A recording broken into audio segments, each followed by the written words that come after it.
They took my loved ones. Back then, I wasn't strong enough to fight, but I studied, trained, and now I'm ready to cleanse the world of their taint. I'll kill them. It's all I have left. Hi, I'm the Dice Opossum, and today I'm going to be teaching you how to play the Wronged and a build that I've come up with for it. Now, the Wronged is a monster hunter who's lost someone very close to them. In their past, a monster either took or killed one of their loved ones. Either their parents, their siblings, a spouse or a partner, a child, a best friend.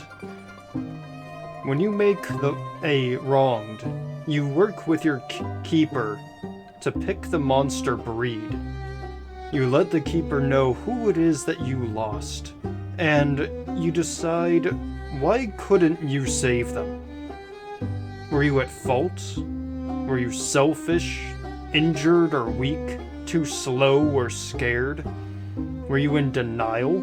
Or were you even complicit with the monster taking your loved one away from you? Now, I'm going to skip the ratings of the moves for now, and instead discuss with the history. As part of your character creation, you're going to go around the group, introduce your hunter, what they look like, who they are, and then you go around the group again, and for each of the other hunters, you pick an option from the history on your character sheet. Either that hunter helped you at a critical point in your quest for revenge, you tell them what you needed help with, they stood between you and what you needed to find out, and you would ask them why, hash that out between each other. Maybe they also lost a friend or relative to those monsters. You can ask them who it was. It might be a relation, close or distant. If you lost a parent, maybe they're your sibling, helping you hunt down these monsters. Could be that you saved their life back when they were a pathetic newbie hunter. You can ask them what exactly you saved them from. Or maybe they're not a pathetic newbie hunter. Maybe you respect their hard-earned knowledge and often come to them for advice. They could even be the one who showed you the ropes when you were learning how to fight. Or maybe at one point, they were just a bystander. They saw you absolutely lose it and go berserk.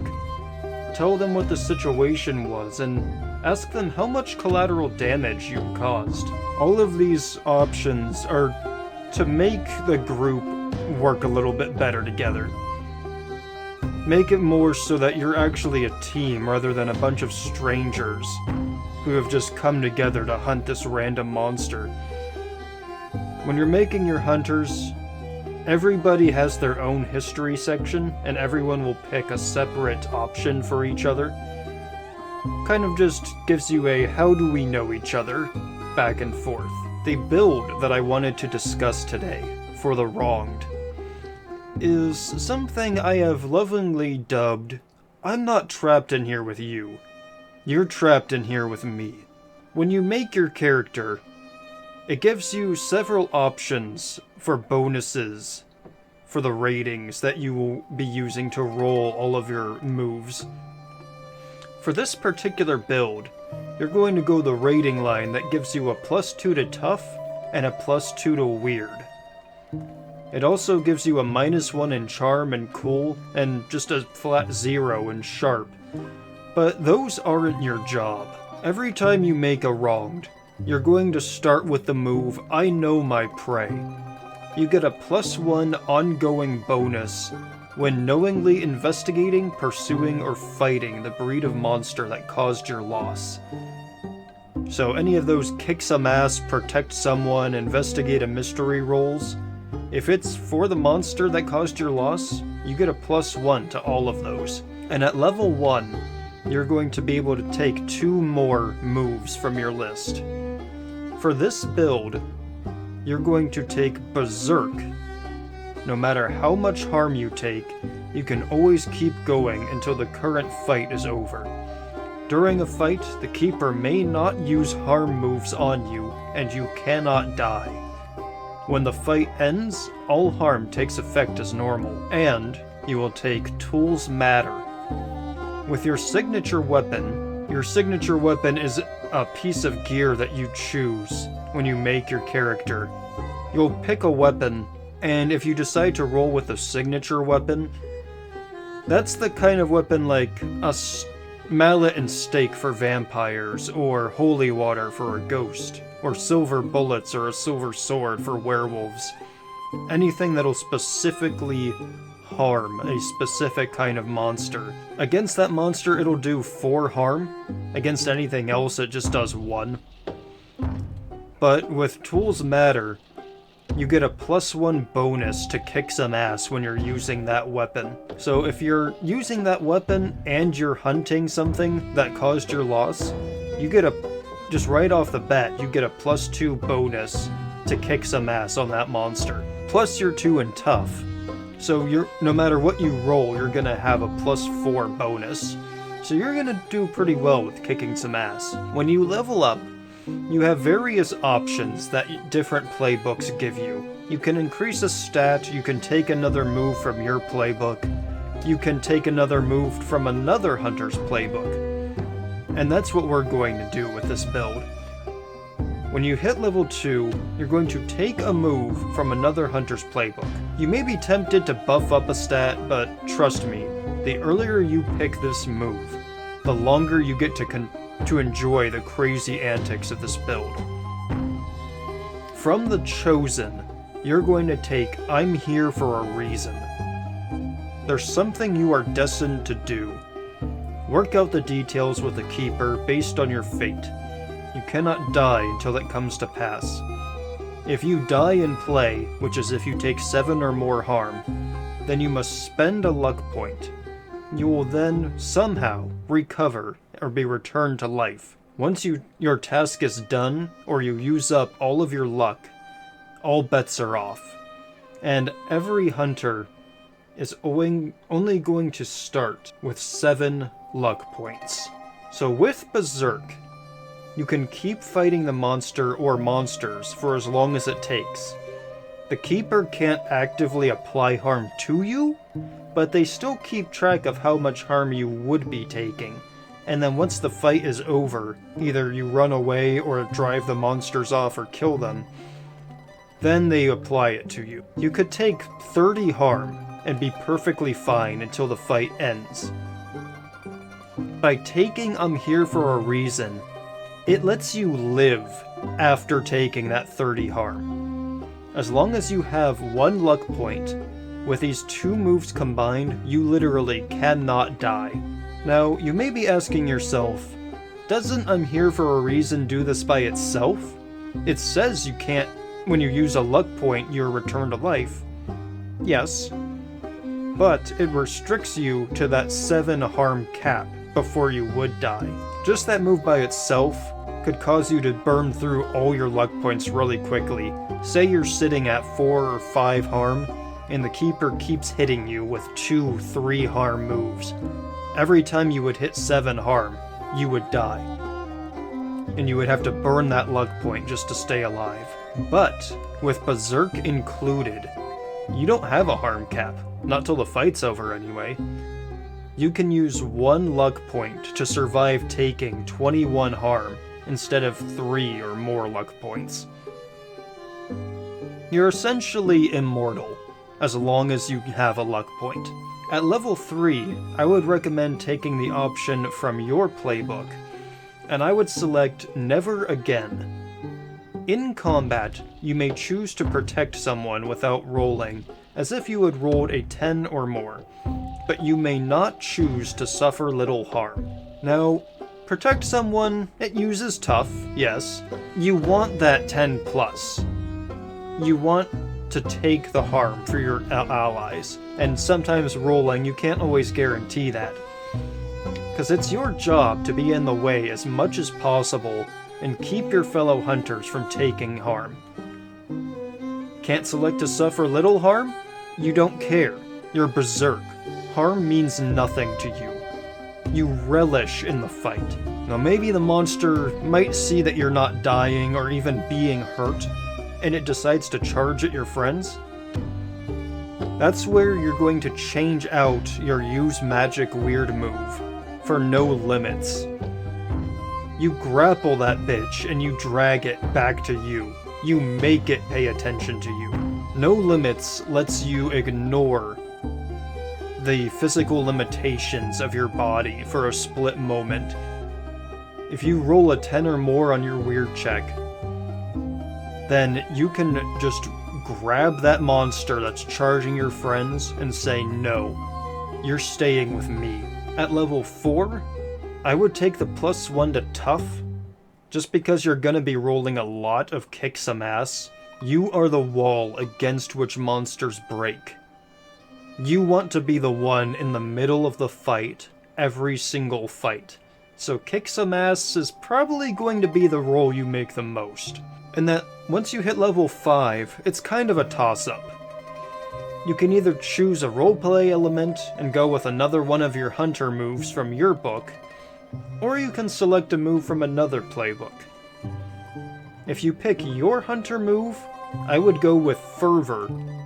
When you manipulate someone, you roll tough instead of charm. Because honestly, if I ever saw someone getting absolutely mauled by a monster and still standing afterwards covered in more monster blood than their own, I wouldn't even need them to try to roll. But unfortunately, that's not how the mechanics work. You have a -1 to charm from your rating line, so Fervor letting you roll tough, which by this point you should have a +3 in, is gonna be a good bonus. Lets you try and scare people into doing what you want instead of trying to sweet talk them into doing what you want. Or if you don't want Fervor, if you're going to decide to take another move from another hunter's playbook, my personal taste is to lean even more into the monster cage match angle and go with Precise Strike from the Expert. When you afflict harm on a monster, you can aim for a weak spot. Roll tough, and on a 10 or more, you inflict 2 harm. On a 7 to 9, you inflict 1 harm. And on a miss, you leave yourself open for the monster to hit you. See, you've been around the block by this point. At level 5, you've probably done 2 or 3 missions or mysteries. You've fought a lot of monsters, and you know how to hurt them. The bonuses to harm that you're doing are stacked on top of the harm you're already doing, and if you miss, once again, you don't care if the monster hits you. You don't take harm.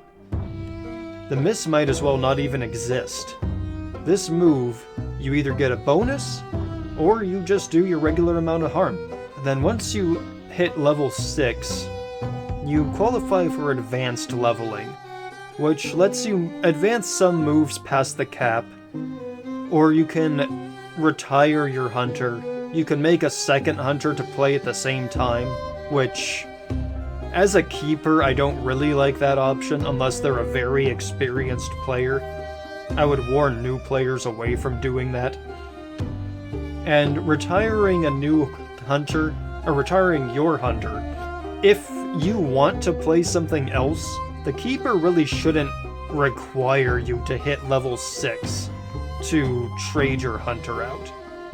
Like, after a mystery, if you're like, I'm not really feeling this, can I make something else?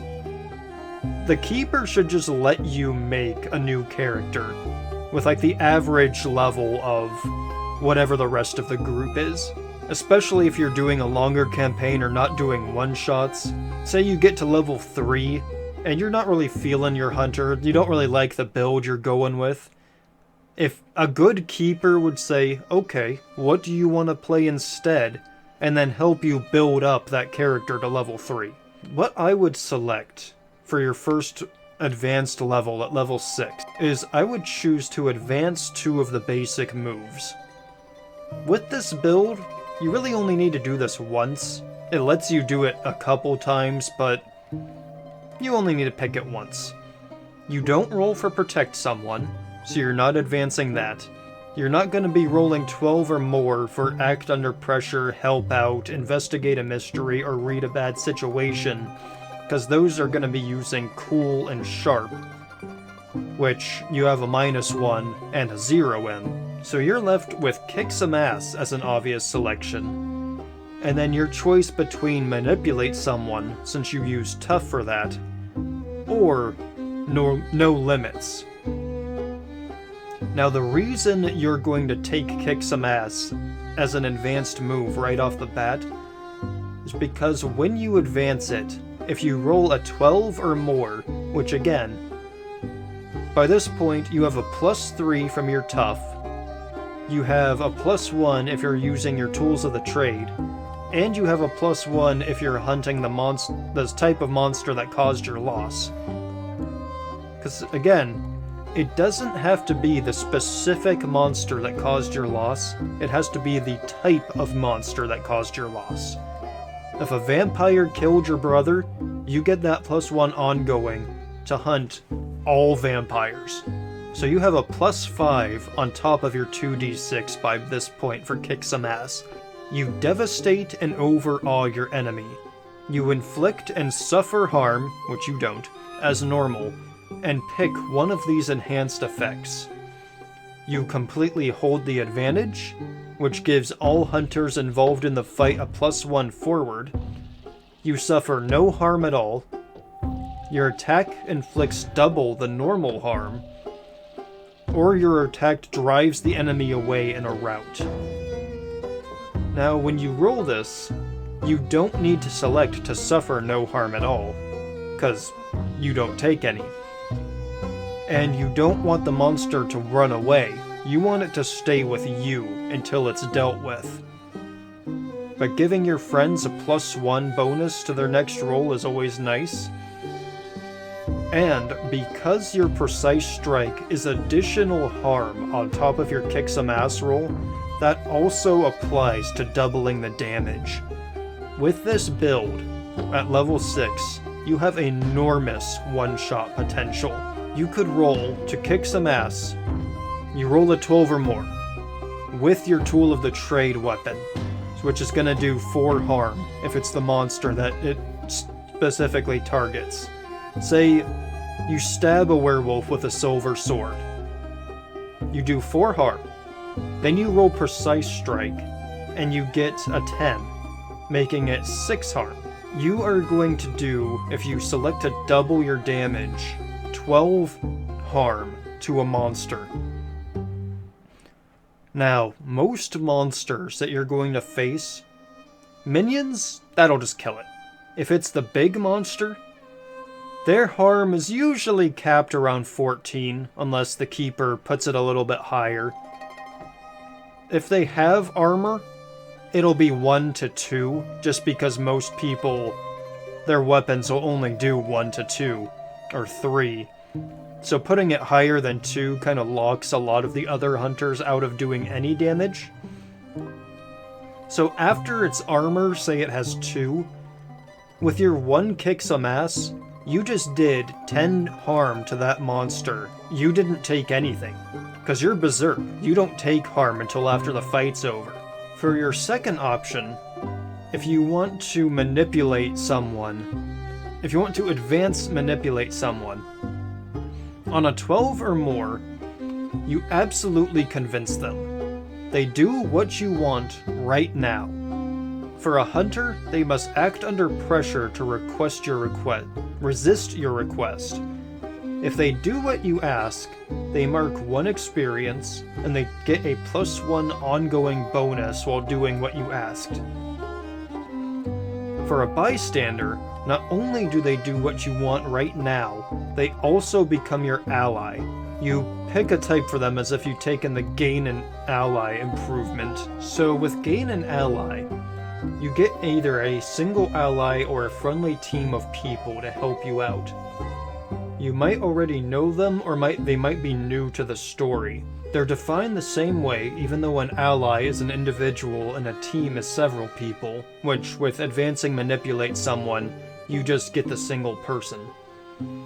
The main difference is that for a team, the motivation describes how they act as a team, but the individual members can have their own different motivation. So you pick a type, and the motivation is the guideline for the keeper for how they act. They could be a subordinate, where they follow your exact instructions. A lieutenant, which is to execute the spirit of your instructions. A friend, which provides emotional support. A bodyguard, where they intercept danger. A confidant, which is to give you advice and perspective. Or backup, which is to stand with you in the fight. You would pick their background, how they look, any special skills or weapons they bring, and their names. And this lasts until either the end of the mystery. If you do enough for them, it'll last permanently. Note that your allies can die.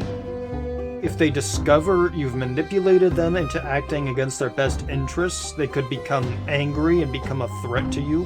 Honestly, advancing manipulate someone, it's better to use on a hunter just because you get the experience and they get the +1 ongoing. So even if it's something that they don't want to do, they get a +1 bonus to every roll they make doing that. So it could get rid of some of the risk to them. Or if you advance no limits, which is the weird move that you take instead of use magic, on a 12 or more, you can continue acting at your body's limits for 30 seconds, rather than a single moment. You hold that monster down while your team runs away. You're able to lift that SUV and hold it up while the bystanders get out. Able to hold up that collapsing building. It essentially gives you superhuman strength for a little bit. You still can't jump over buildings. It's still restricted by human limitation, but you're pushing yourself past that. You're going to take advanced kick some ass, and then it's really up to you. Whether you want to be the guy who gives your team a little bit of extra benefit with manipulate someone, or gets an ally with manipulate someone, or if you want to be the total hard ass and advance no limits and just be a super strong badass, lifting the building up and saving your friends with your strength. Now, of course, this entire build is dependent on your luck points, which you might want to use your luck points for things other than staying alive. Because if you roll for a move and you fail or you don't like your outcome, you can spend a luck point to make that a 12. Just keep in mind that if you do, that's one less fight that you're gonna live through, if it would kill you. And in the same vein, if you're getting into fights a lot, you might wanna not just take all the damage. Because once you go through those 7 luck points, you're as mortal as everyone else. And in addition, in the Tome of Mysteries book, they have special moves when characters use luck. Because there's specific hunters that have like a little thing that happens when they use their luck. Not all of them do. So Tome of Mysteries gives us an option for every hunter to have something happen when you use a luck point. And for the wronged, when you spend a luck, you might find a dangerous lead on the prey that took your loved one from you. Maybe they know you're coming, or maybe they set up that lead to lure you in and trap you and kill you. If you think about it, they're luring you into a fight, so you could very easily turn that trap around. The danger becomes more you're taking your friends into a trap.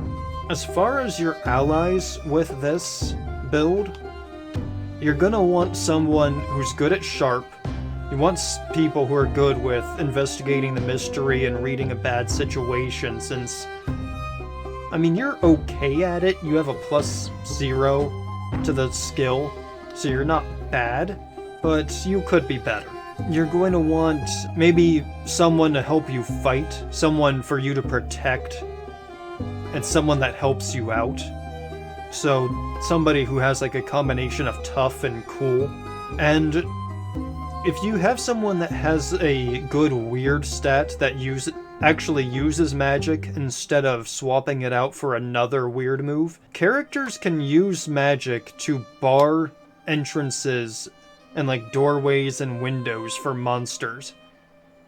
So if you have somebody who's a mage who uses magic, say, I'll give an example. Say you use a luck point in a fight. You get that lead, that dangerous lead that you have a feeling is probably going to be a trap. You go in first to wherever this monster is luring you, and you have your friends bar the exits with magic so that monster can't leave. You're not going in there with them. They're trapped in there with you. And if you're expecting it to be a trap, you could even do big magic to make it a more permanent bar instead of like the 30 minutes that use magic typically gives. This is very much a build where you want to be in the fight, every fight, and you want the monster to be focused on you. Anything your friends can do to keep themselves safe and keep the monster on you is just gonna make you deal with that monster even faster. Yeah, I hope you guys liked this video. It's a little bit shorter. I want to do a little bit shorter videos with these character builds. I have 2 other builds that I want to talk about for the Wronged, and then I'm going to also do the other hunters, of course. This is just the one I had the most ideas for right off the bat. So if you try this build, let me know in the comments how it goes for you. Or if you have tried this build in the past, let me know how it went. If you have other builds that maybe you want me to talk about that you've tried that you really enjoy, just put it in the comments. I'll take a look, I'll talk about it, or if you have an idea for a build and you want my opinion, because when I get into a TTRPG, I shouldn't say, or I wouldn't say I'm a min-maxer, because I don't really play these characters. These characters that are like, if you take this build, you're unkillable or you're a god. I personally take builds more for the roleplay aspects, which my third build I'm going to talk about and make a video on, which is the Intimidating Investigator, which is more of a tough and sharp build for the Wronged, is something I'd play more. But whenever I get into a game, I look at all of the options, and honestly, the very first thing I look at is how can I make this as strong as possible. I get very easily hyper-fixated on just constantly making characters and analyzing every aspect of the game to go, okay, how can I make this stronger? What should I do next? And I'm gonna be coming up with a lot of different builds that I'm gonna make videos on along with my how to play videos. Aside from that, thank you so much for watching. If you want to support me, I have my Patreon link down in my bio, or not my bio, the description of the video. I'm still working on the articles I'm actually going to make for my Patreon. At the moment, I don't really have anything up for Monster of the Week. I'm still working on building my mystery for my 1 tier, and working on some custom things for my lower tiers. But if you like these videos and you want to see more builds, or even just chat with me and ask some questions, my Patreon is the best place for that. And you also get access to my Discord, where we can talk more one-on-one if you join my Patreon. If you are interested in Monster of the Week, as always, you can find both Monster of the Week and Tome of Mysteries at Evil Hat, which will also be in my description. And thank you so much to my current patrons who are already supporting me. I really appreciate all of the support and all the love. All the likes and comments and new subscribers. It gives me a warm fuzzy feeling, because I wasn't sure, with how little content there is about Monster of the Week, I wasn't sure how well these videos would do. But it seems to be going well so far, and I'm really excited about the future. But with that, I will say goodbye, and I will see you in the next video.